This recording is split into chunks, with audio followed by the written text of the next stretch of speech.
So welcome back students, आप सबों का स्वागत है आपके अपने प्यारे यूट्यूब चैनल एलएस इंग्लिश पे। आज हम लोग ऐसे पढ़ेंगे Y the novel matters. Y the novel matters ये क्लास 12 इंग्लिश कलाइडोस्कोप बुक में है, आपके लिए बहुत ही इम्पॉर्टेंट है, इसे समझना।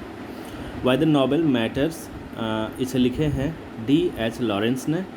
तो D.H. लॉरेंस के विषय में हम लोग पहले जानकारी इकट्ठा लेंगे, उसके बाद फिर वाई द नोबेल मैटर्स, इसके जो इम्पॉर्टेंट पॉइंट्स हैं उसका समरी मैंने बनाया है, मैं आपको उसको विस्तार रूप से बताने का प्रयास करूँगा। इसके पहले बता दूँ, चैनल पे आप नए हैं तो चैनल को सब्सक्राइब ज़रूर कर लें। तो चलिए सबसे पहले देखते हैं कि Y the novel matters D.H. Lawrence ने लिखी है। तो D.H. लॉरेंस के बारे में आप जानकारी थोड़ी बहुत तो रखनी ही चाहिए। D.H. Lawrence was an English writer and poet. वह इंग्लैंड के थे और राइटर और एक पोइट भी थे। His writing explores issues such as sexuality, emotional health, vitality, spontaneity and instinct. उनके जो राइटिंग है उसमें जो चीज़ें बताते हैं, सेक्सुअलिटी पे वो डिस्कस करते हैं, इमोशनल हेल्थ पे वो डिस्कस करते हैं, विटैलिटी पे वो डिस्कस करते हैं, स्पॉन्टेनिटी एंड इंस्टिंक्ट पर भी वो डिस्कस करते हैं। यानी उनके जो राइटिंग्स हैं उनमें इन चीज़ों का जिक्र रहता है, यानी इन पे बेस्ड उनकी राइटिंग रहती है। He was born on 11 September 1885 and died on 2 मार्च 1930। उनका जन्म 11 सितंबर 1885 को हुआ और उनकी डेथ जो है 2 मार्च 1930 को हुआ। He was regarded as one of the most influence writer of 20th century. और 20वीं सदी के सबसे ज़्यादा इन्फ्लुएंस राइटर यदि कोई हैं तो वो D.H. लॉरेंस हैं। तो ये जानकारियाँ थी D.H. लॉरेंस के ऊपर। तो चलिए अब हम लोग ऐसे की ओर बढ़ते हैं। वाई द नोबेल मैटर्स, चलिए यस ये रहा आपका वाई द नोबेल मैटर्स। ठीक है, देखिए इस नॉवेल में इस ऐसे में D.H. लॉरेंस कोशिश किए हुए हैं कि नॉवेल का जो कंपैरिजन है वो किन किन क्षेत्रों से किया जा सकता है और क्या मायने रखते हैं। जैसे साइंस हो गए, साइंस और नॉवेल, ठीक है, रिलीजियस यानी रिलीजन और नॉवेल, ये किस तरह के मायने रखते हैं। बहुत चीज़ें इसमें बताई गई हैं, हम लोग बारी बारी से स्टडी करेंगे, समझेंगे। तो सबसे पहले पहला स्टेप हम लोग देखते हैं, फर्स्ट पार्ट को, जो पहला पॉइंट मैंने बनाया है उसको देखते हैं। Why the novel matters tells us about significance of novel, written by D.H.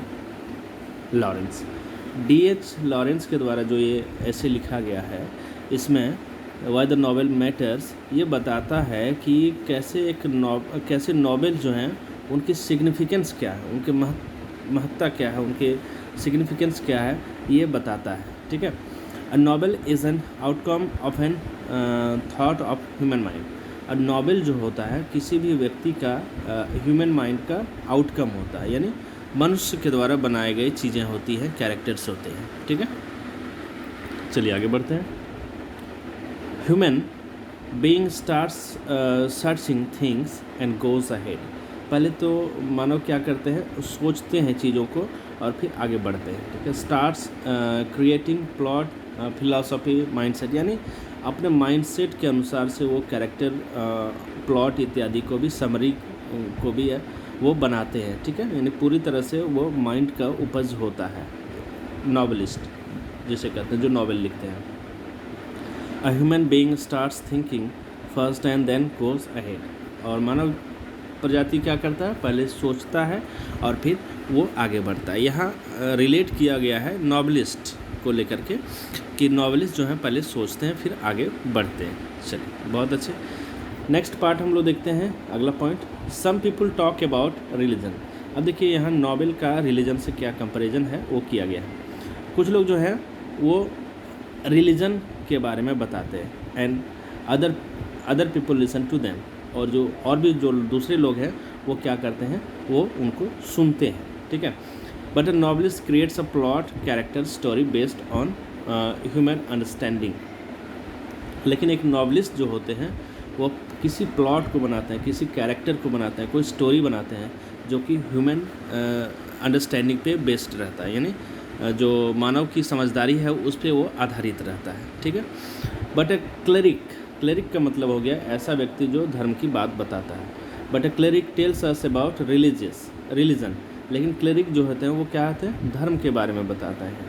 He tells us the story written in religious book.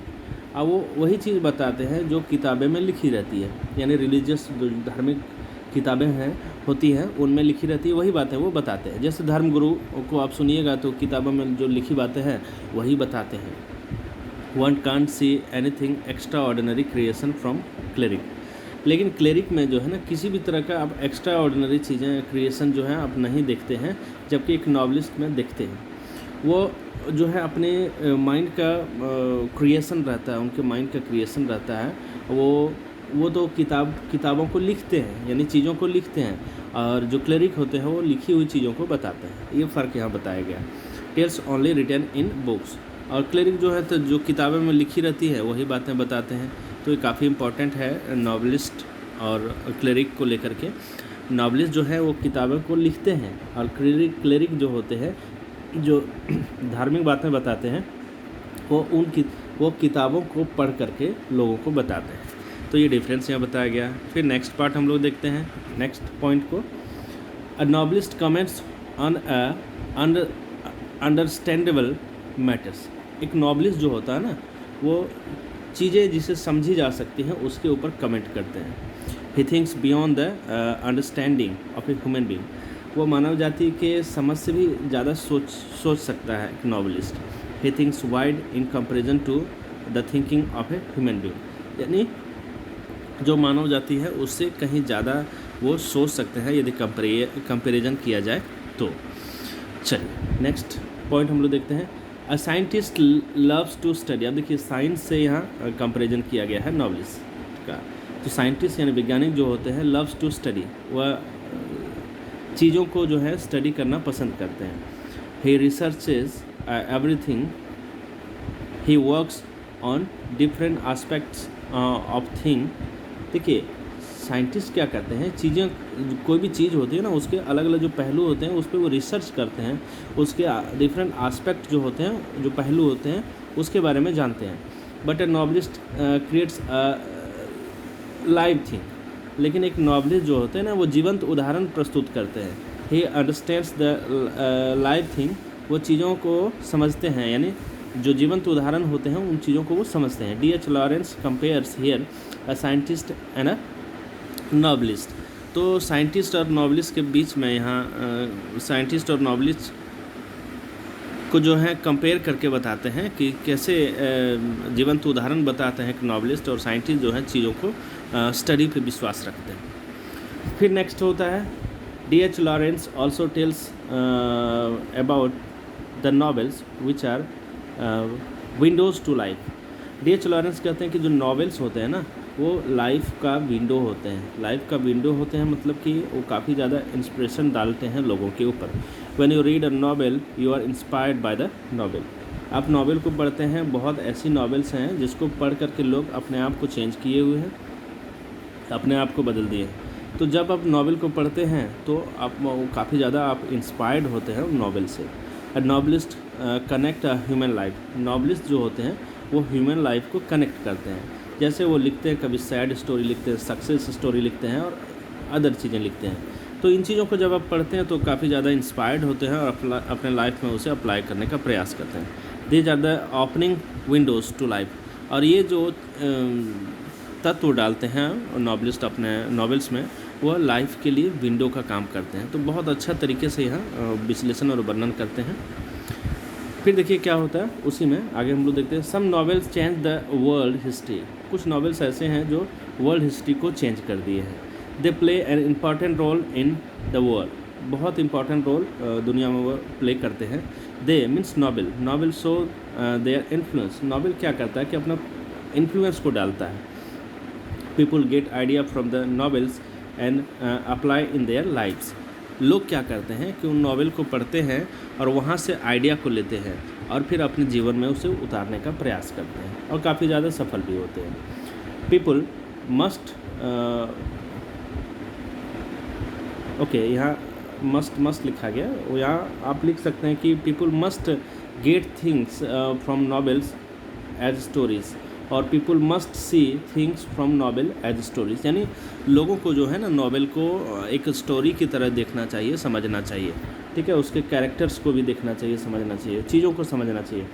Characters keep the connectivity in the novels. देखिए बहुत अच्छी बात यह बताएगी कि नॉवेल्स के जो कैरेक्टर्स होते हैं ना वो कनेक्टिविटी देते हैं उस नॉवेल को, यानी सीक्वेंस देते हैं कि इसके बाद क्या हुआ, इसके बाद क्या हुआ, इसके बाद क्या हुआ, ये कैरेक्टर पे डिपेंडेंट रहता है। Love and romance can be seen and felt in the novels by the novelist. Novelist क्या करते हैं कि नॉवेल में लव एंड रोमांस का भी वो सीक्वेंस डालते हैं, वो फीलिंग डालते हैं, जिससे आप काफ़ी ज़्यादा इंस्पायर्ड होते हैं। Novelist can show everything alive. Novelist जो है चीज़ों को अलाइव यानी जीवंत उदाहरण प्रस्तुत करना चाहते हैं, ठीक है। यहाँ पे स्टोरी जो है वो जो ऐसे हैं वो समाप्त हो जाती है। अ नॉवेल मैटर्स, और चीज़ों को समझते समझते क्या होता है कि यहाँ नॉवेल जो है वो मैटर करता है, ये बातें आपको अभी तक समझ आ गई होगी कि कैसे जो है नॉवेल वो मैटर्स करता है। यहाँ जो है आपके ऐसे समाप्त हो जाती है। तो ये ऐसे कैसे लगा आप ज़रूर से ज़रूर बताएं। इसका समरी मैंने बहुत प्रयास किया है इसको समराइज़ करने का, बहुत छोटे छोटे पॉइंट्स में इसको मैंने आपके सामने डिस्प्ले किया। आप इसे ज़रूर देखें, बार बार देखें। चैनल पे नए हैं तो सब्सक्राइब जरूर कर लें, बेल आइकन दबा दें, अब तक नए वीडियो का नोटिफिकेशन मिल जाएगा। So thanks for watching, wait for the next video.